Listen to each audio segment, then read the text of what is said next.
Yo'q qizim, Toshkentga bora olmayman. Hammasi ayamni mana shu голосовойлaridan boshlandi. Xo'p, kelmasangiz o'zim boraman deb yo'lga chiqdim. Chunki ayamni yubileylari edi. Har doim ham 50 yoshga kirurmaydilar ko'tarma. Onajonim bir pasda 50 yoshni qarshi olyaptilar. Shuncha Toshkentda o'tkazaylik, qarindoshlarni chaqiraylik desam ham ko'nmadilar. Bir kun oldin kelganim uchun labdamimni olib, ertasi kuni ertalabdan tayyorlanish boshladim. Tayyor bo'lib olib restoranga ketdik. Ayajonim krasavitsaliklarni qaranglar. Ayamni Toshkentga bormaganliklarini sababi ham aslida mana shu restoran ekan. Yubileyimni mana shu restoranda o'tkazaman deb turib oldilar. Endi biz kim bo'pmizki, onani aytganini qilmasak? Birin-ketin mehmonlar ham kelishdi boshlashdi. Surxondaryoda anchadan beri yashamayotganligim sababli unaqa zo'r hamma sharoiti bor restoranlar borligini bilmas ekan. Ayamni yubileylari bahonasida bilib oldim. Hamma mehmonlar kelib joylariga joylashib olishgandan keyin banketimizni badiiy qismini bobojonim ochib berdilar. Bu yoqda jivaya muzika ham bo'ldi. Qo'yilmisizlar, ozgina musiqa tinglab,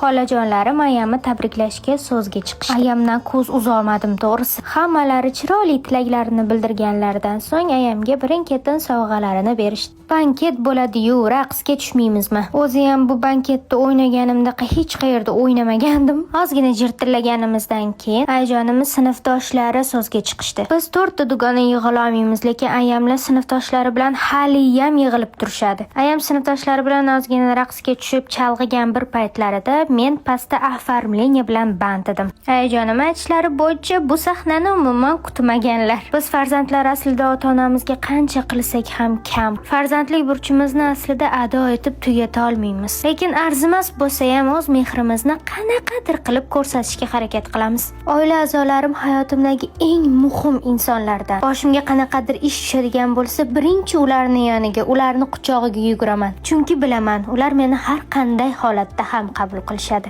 Chiroyli qilib tabriklab olganimizdan keyin an'anaga sodiq qolgan holatda jirdillashda davom etdik.